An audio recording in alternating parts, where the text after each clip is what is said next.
नमस्कार प्रेक्षकांनो, नशीबवान या मालिकेच्या आजच्या भागामध्ये काय घडलं हे आपण पाहूयात. गिरिजा सगुणाकडे आलेली असते जेणेकरून तिला तिची मदत मिळेल. पण तिच्या नोकराकडून कळतं की 4-5 दिवस ती इथे नाही आहे. तेव्हा मात्र गिरिजाला खूप मोठा प्रश्न पडू लागतो. तितक्यात त्या ठिकाणी विशाखाही आलेली असते. आता गिरिजा तिच्यावरती चिडचिड करू लागते. एकटी सगुणा मावशीच होती की जिच्याकडून आपल्याला मदत मिळणार होती, पण आता तीसुद्धा गेली आहे.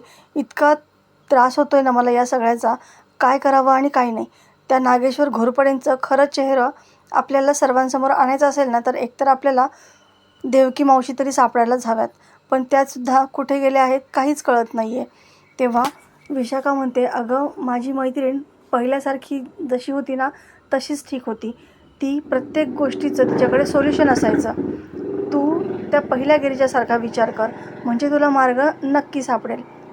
गिरिजा म्हणते, अगं आपण एक काम करू शकतो. माझ्याकडे एक प्लॅन आहे.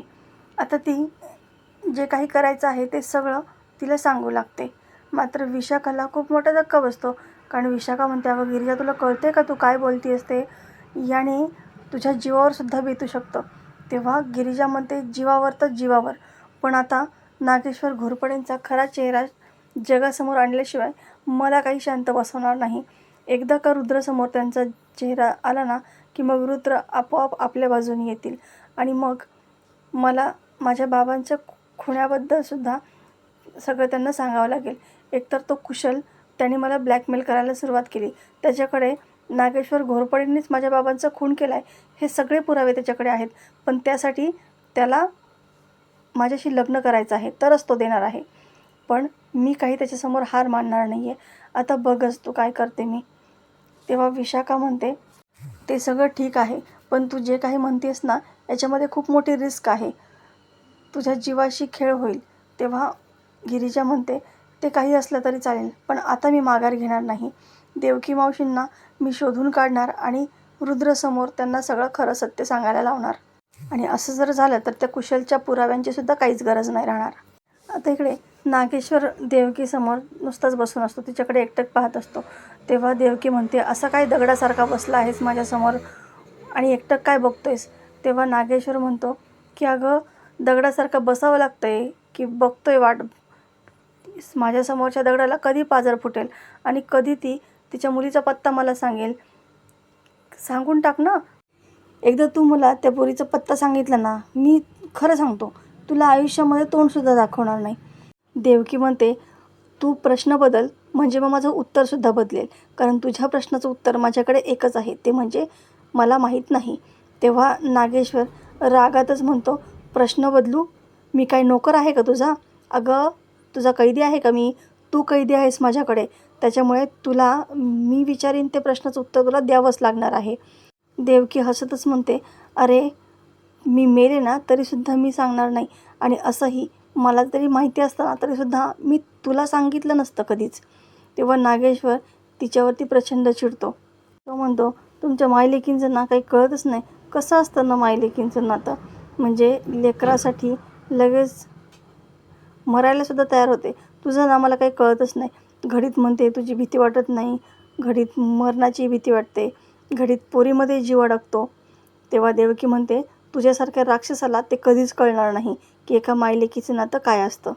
आता नागेश्वर गाणं म्हणतो आणि तिथून निघून जातो. आता इकडे विशाखा आणि गिरिजा दोघीही नागेश्वरच्या गोडाऊनजवळ येतात. तिथं पहारेकरी तो व्यक्ती बाहेर गेल्यानंतर त्या दोघीही आतमध्ये शिरतात. आतमध्ये कोणीच नसतं. आता त्या दोघी विचार करतात की कोणी इथे यायच्या अगोदर आपण बाहेर पडायला पाहिजे. पण तितक्यात तो पहारेकरी आतमध्ये येतो. त्या दोघीही लपून बसतात आणि त्याचं लक्ष नसताना तिथून त्या दोघीही पळून जातात. इकडे वासंती देवीला प्रार्थना करते की माझ्या लेकीचं रक्षण कर. ती या घरच्या खऱ्या मालकिनीला शोधायला गेली आहे. तिला बळ दे आणि तिचं रक्षण कर या सगळ्या लोकांपासून. आता गिरिजा वासंतीने सांगितलेल्या दुसऱ्या ठिकाणावरती येते.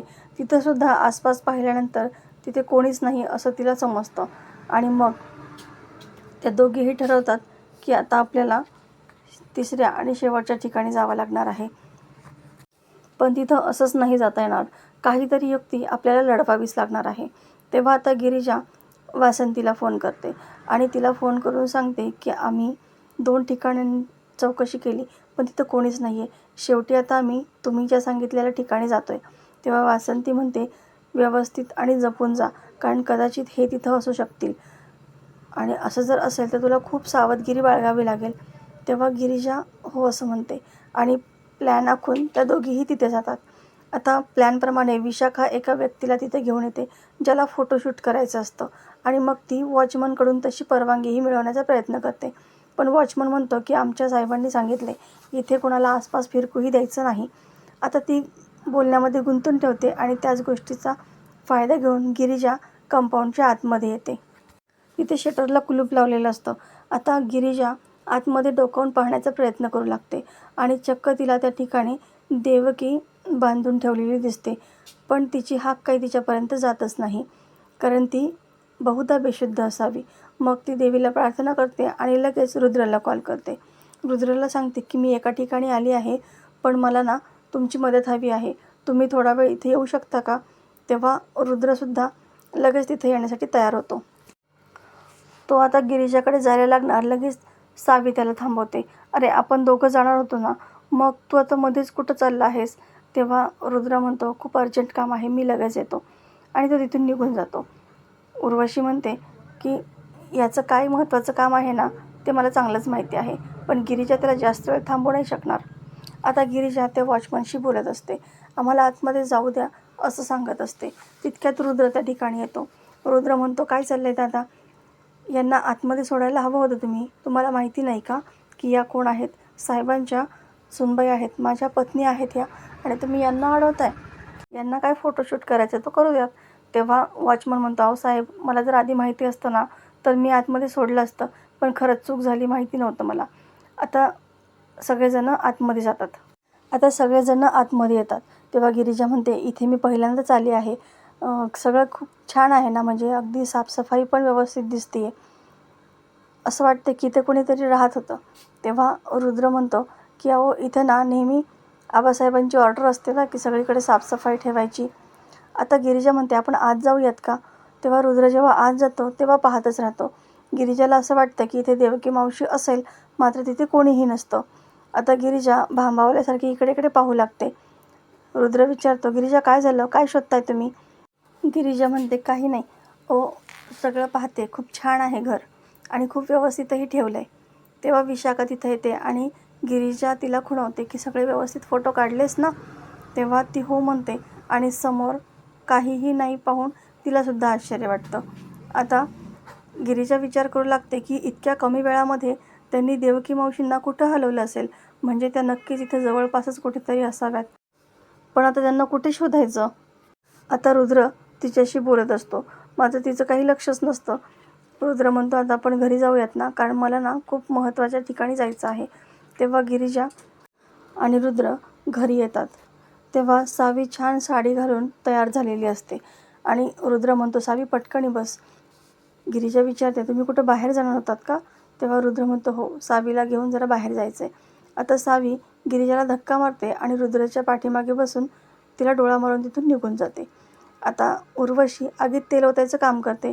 किती छान जोडा दिसतोय ना दोघांचा, म्हणजे अगदी मेड फॉर इच अदर आहेत. आणि गिरिजा, रुद्राचं किती प्रेम आहे सावीवरती, बघतेस ना तू. कसं आहे ना, तू त्याच्या आयुष्यामध्ये आहेस ना, ती फक्त एक जबाबदारी आहे. त्याच्या NGOमधल्या बायका नाहीत का गं, ज्यांना तो मदत करतो, आश्रित असतात त्या बायका त्यांच्याकडे. तसंच आहे तुझं. तू सुद्धा रुद्राच्या आयुष्यामध्ये एक जबाबदारी आहेस, आश्रित आहेस तू फक्त, आणि प्रेम वगैरे काहीच नाही आहे. असंही तुझे किती दिवस राहिलेत गं इथे? इनमीन 6 महिन्याचं तुझं लग्न, त्यातील आता किती दिवस उरलेत बरं? त्यापेक्षा थोड्या दिवसांसाठी त्याच्या मनामध्ये तुझ्याबद्दल प्रेम जागा करायचा प्रयत्नही करू नकोस. गिरिजाला तिच्या या बोलण्याचं फार वाईट वाटत असतं, कारण गिरिजा मनापासून त्याच्यावरती खूप प्रेम करत असते. तर प्रेक्षकांनो, येणाऱ्या भागामध्ये आपल्याला पाहायला मिळणार आहे की कुशल पुन्हा गिरिजाला ब्लॅकमेल करायला येतो आणि त्याच वेळेस गिरिजाचा जराशी तोल जातो आणि कुशल तिला पकडतो. त्याच गोष्टीचा फायदा घेऊन तो तिचे फोटो देखील काढतो आणि ते फोटो रुद्राच्या मोबाईलवरती सेंड करतो. रुद्र जेव्हा तिला विचारतो की तुम्ही कुठे होतात गिरिजा, त्याच वेळेस गिरिजा म्हणते, असंच बाहेर होते. कुशल या दोघांमध्ये गैरसमज निर्माण करण्याचा प्रयत्न करतोय. त्यामध्ये रुद्र त्याच्यावरती विश्वास ठेवेल का, हे सगळं पाहणं अतिशय रंजक ठरणार आहे. व्हिडिओ पाहिल्याबद्दल धन्यवाद.